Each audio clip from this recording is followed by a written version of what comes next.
Politisi PDI Perjuangan sekaligus Sekretaris Tim Koordinasi Relawan Pemenangan Ganjar, Deddy Sitorus, pastikan tidak ada pembicaraan soal pemilihan cawapres dalam pertemuan ngopi bareng Ganjar Pranowo dan Menko Polhukam Mahfud MD yang dibagikan Ganjar lewat akun media sosialnya. Siapa cawapres Ganjar akan ditentukan dalam koalisi partai pengusung.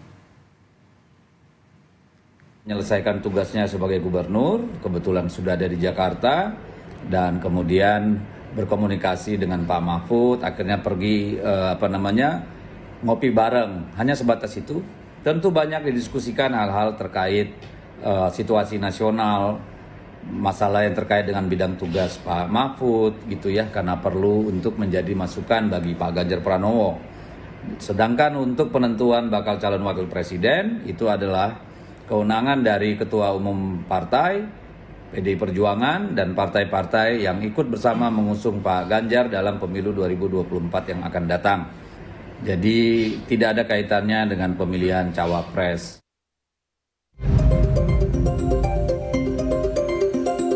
Sekira 1 bulan lagi pendaftaran Pilpres resmi dibuka, namun dari 3 kandidat capres yang mengemuka, baru 1 pasangan yang resmi mendeklarasikan diri, yakni Anies Baswedan, Muhaimin Iskandar. Sedangkan Ganjar Pranowo dan Prabowo Subianto hingga saat ini masih berburu sosok terbaik untuk mendampinginya di Pilpres nanti. Nama mantan Gubernur Jawa Barat Ridwan Kamil belakangan mengemuka sebagai kandidat kuat cawapres. Bertemu dengan Ketua Umum PDI Perjuangan Megawati Soekarno Putri, Ridwan Kamil santer di bidik PDIP. Partai Gerindra yang mengusung Prabowo Subianto tak mau kalah cepat meminang sosok Ridwan Kamil. Ridwan Kamil sebagai kader Golkar yang tentunya sudah deklarasi mendukung Prabowo, masuk pertimbangan jadi bakal cawapres pendamping Prabowo Subianto. Ridwan Kamil sebagai seorang sosok gubernur di Jawa Barat, namanya cukup baik, cukup harum, dan Pak Prabowo mempertimbangkan itu juga sebagai sebuah kemungkinan. Sementara itu, PDI Perjuangan juga merespons positif munculnya nama Ridwan Kamil sebagai kandidat cawapres pendamping Ganjar. Bahkan di pertemuan 28 Juni 2023 di Bandung saat peresmian patung Soekarno, Hasto sempat berpantun Ridwan Kamil sebagai bacawapres Ganjar. Namun Hasto menekankan siapapun bisa masuk pertimbangan cawapres Ganjar, namun yang menentukan yakni Ketua Umum PDI Perjuangan Megawati Soekarno Putri. Pada saat pertemuan dengan para ketua umum partai politik pengusung Pak Ganjar Pranowo, di dalam pertemuan tertutup memang dibahas, ya misalnya dari P3 menyampaikan Pak Sandiaga Uno, kemudian dicermati beberapa nama yang lain, ada nama Pak Mahfud MD, kemudian ada nama ya seperti Pak Ridwan Kamil, dan beberapa nama yang muncul ke permukaan disuarakan oleh rakyat itu dikaji secara mendalam. Pakar Komunikasi Politik Universitas Pendidikan Indonesia Karim Suryadi menilai faktor geopolitik membuat Ridwan Kamil menjadi menarik. Dengan tingginya daftar calon pemilih Jawa Barat, Ridwan Kamil bisa signifikan mendongkrak elektabilitas koalisi yang meminangnya. Saya yakin radar PDIP yang mengarah ke Ridwan Kamil itu karena pertimbangan geografis ya, geopolitik khususnya. Di dalam daftar calon pemilih 2024, Jawa Barat itu menyumbang 17,9% secara nasional. Dan ini jumlah suara yang sangat signifikan. Dan menurut saya, semua pasangan memerlukan Jawa Barat karena signifikasinya ini. Dalam survei Litbang Kompas pada 27 Juli sampai 7 Agustus 2023, nama Ridwan Kamil memuncaki elektabilitas bakal calon wakil presiden dengan 8,4% keterpilihan. Di bawah Ridwan Kamil ada nama Sandiaga Uno dan Erick Thohir yang bersaing ketat dengan perolehan 8,2 dan 8%. Baik capres ataupun juga partai politik dalam koalisi pendukung kini berlomba mendekati sosok potensial untuk berkompetisi di Pilpres 2024. Tim Liputan Kompas TV.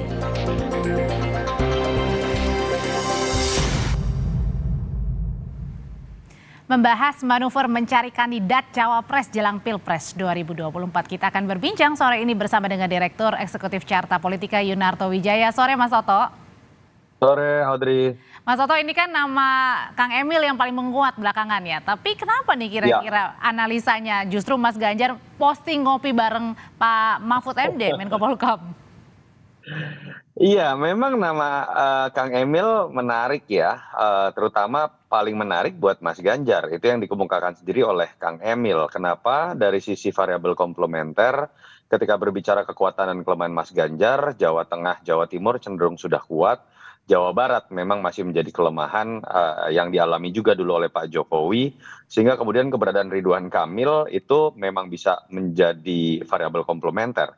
Kalau untuk Pak Prabowo, sebetulnya Pak Prabowo sudah cukup kuat di Jawa Barat, sehingga kemudian dari sisi variabel komplementer tidak terlalu melengkapi. Tapi jadi menarik ketika Pak Prabowo juga pasti berhitung ya. Kita lihat kan respon dari Ahmad Muzani, Sekjen Gerindra, tiba-tiba mengeluarkan nama Ridwan Kamil sebagai salah satu yang dipertimbangkan. Saya pikir itu lebih ke arah respon. Jangan sampai kemudian Ridwan Kamil misalnya diambil oleh Mas Ganjar. Karena efeknya bisa dua.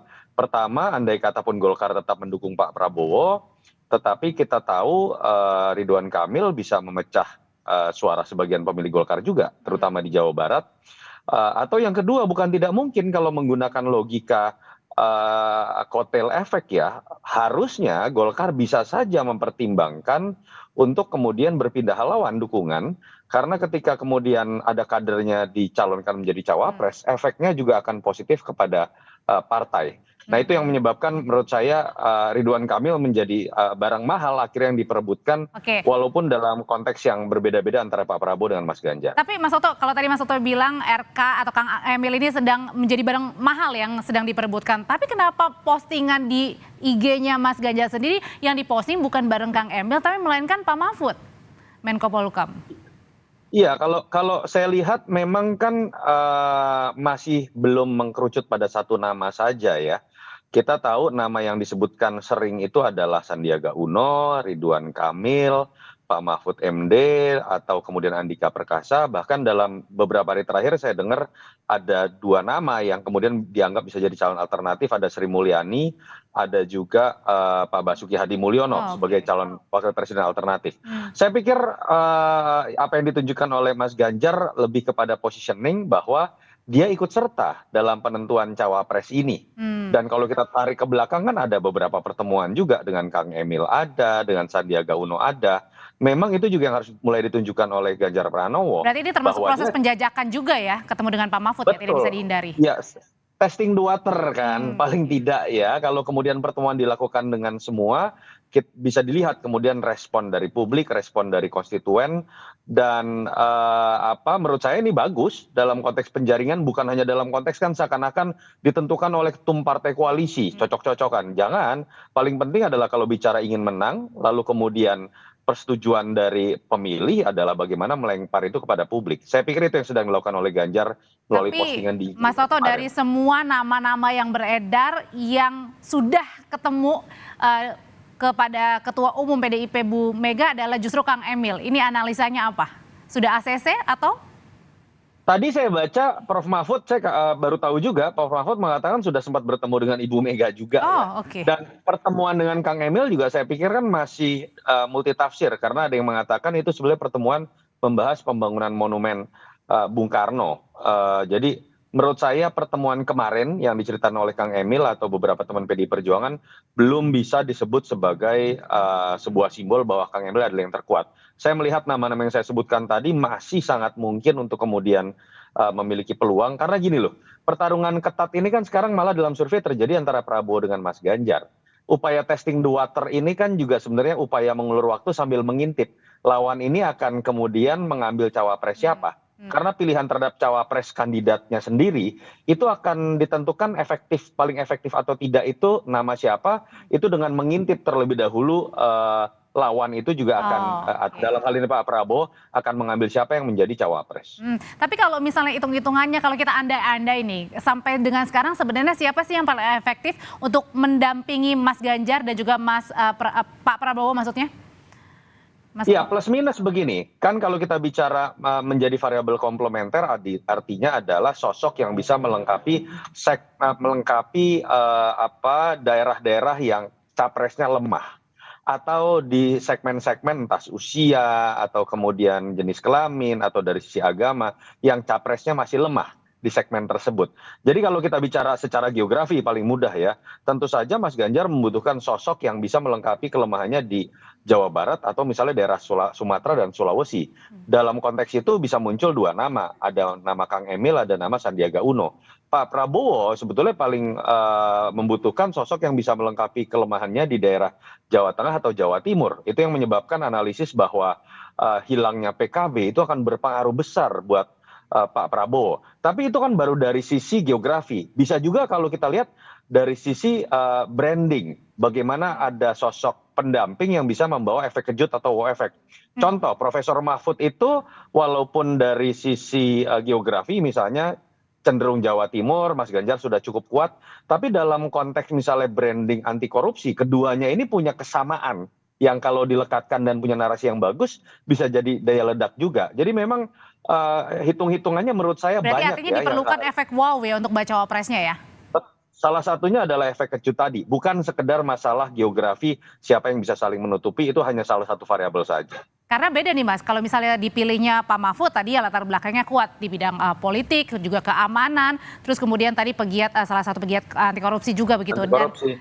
Nah satu lagi kalau Kang Emil kan kuat juga nih di Jawa Barat, bukan hanya itu tetapi juga dia pemimpin di Jabar. Ya, narasinya beda-beda. Kalau dengan Kang Emil, daya ledaknya itu adalah ada dua pemimpin dari dua provinsi, salah satu yang terbesar di Indonesia, pernah menjadi kepala daerah, harusnya dari sisi kapabilitas tidak diragukan lagi kemampuan dua orang ini mengelola di bidang eksekutif misalnya kan. Dengan Sandiaga Uno berbeda lagi misalnya, kombinasi antara menteri yang sifatnya sektoral atau kemudian punya latar belakang yang bisnis friendly, itu sangat bisa melengkapi juga kemampuan administrasi. Tapi kalau usia pemerintahan dari Mas diperhitungkan Ganjar. juga nggak? Kalau misalnya Mas Anies kan sudah pilih Caimin begitu ya, tapi kemudian untuk Mas Ganjar juga akan dipilih juga nggak? Kira-kira baca wapres mungkin yang usianya lebih di atas Mas Ganjar?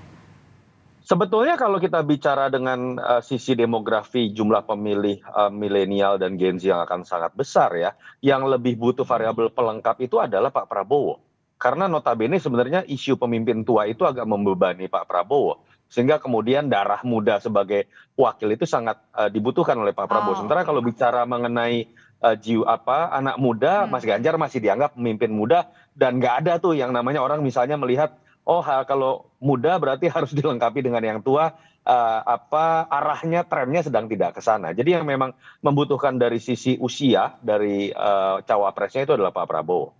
Kalau balik lagi ke nama Kang Emil ini kan sudah pasti tahu PDIP juga sudah hitung-hitungan kalkulasi kalau ini adalah kader dari Partai Golkar. Golkar jelas sudah dukung Pak Prabowo. Itu artinya analisanya apa mungkin bisa aja bermain di dua kaki atau justru menarik dukungan justru ke Mas Ganjar kalau misalnya jadi nih Kang Emil?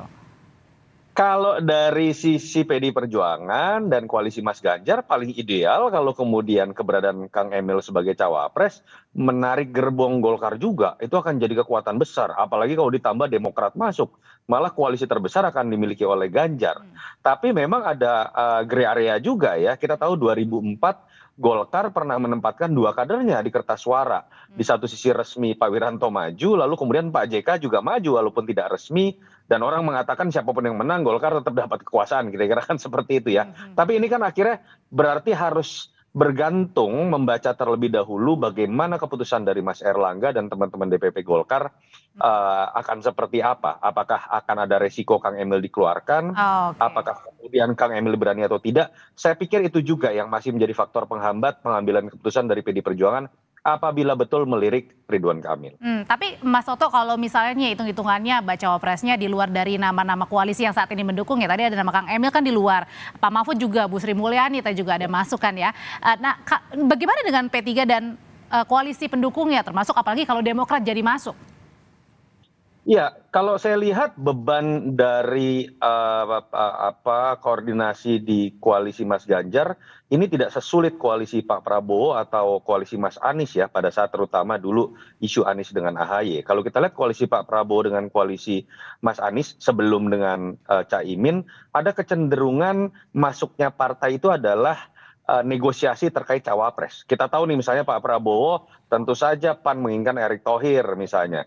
Belum lagi muncul nama Gibran. Lalu kemudian Golkar menginginkan nama Mas Erlangga misalnya. Dan itu yang menyebabkan berbeda dengan P3 misalnya sudah beberapa kali menegaskan bahwa bukan harga mati, walaupun mereka sangat berharap Mas Sandi masuk misalnya. Atau kemudian Demokrat sudah menyatakan andai kata masuk dalam koalisi Mas Ganjar realistis, karena mereka bukan founder tapi mereka hanya followers. Jadi menurut saya sih bebannya tidak sebesar dalam koalisi Pak Prabowo, dan tinggal hitung-hitungan elektoral, mereka lebih kepada cawapres siapa yang memungkinkan Ganjar ini bisa menang karena memang persaingan yang ketat dengan Pak Prabowo terutama. Nah kalau gitu, kalau dari sisi Pak Prabowo sendiri harus milih yang mana? Tadi kan agak berat ya, apakah kalau gitu baca presnya harusnya ya bisa dibilang usianya yang muda, mewakili anak-anak muda? Kalau muda pasti, dan yang sebetulnya dulu menjadi kekalahan Pak Prabowo itu kan selalu salah berhitung tentang Jawa Timur.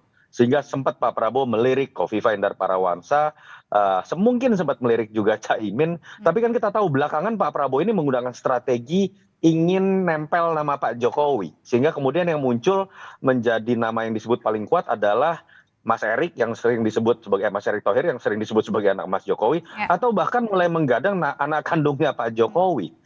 Jadi itu yang menurut saya akhirnya seperti bingung sendiri ya koalisi ini. Di sisi lain membutuhkan Jawa Timur, di sisi lain tapi kemudian juga punya strategi ingin melekatkan dirinya dengan nama Pak Jokowi. Belakangan karena Ridwan Kamil pengen diambil, kemudian muncul lagi nama Ridwan Kamil. Tetapi memang terkait dengan anak muda, menurut saya itu sangat dibutuhkan. Yang kedua adalah bagaimana sosok ini bisa melengkapi gaya kepemimpinan yang mau turun ke bawah, mengingat usia Pak Prabowo tidak dalam usia yang cukup muda lagi. Dan masih punya waktu sekitar 1 bulan untuk menentukan bacawa pres pendamping Mas Ganjar dan juga Pak Prabowo. Terima kasih Mas Soto, sehat selalu. Terima kasih Audrey, sama-sama.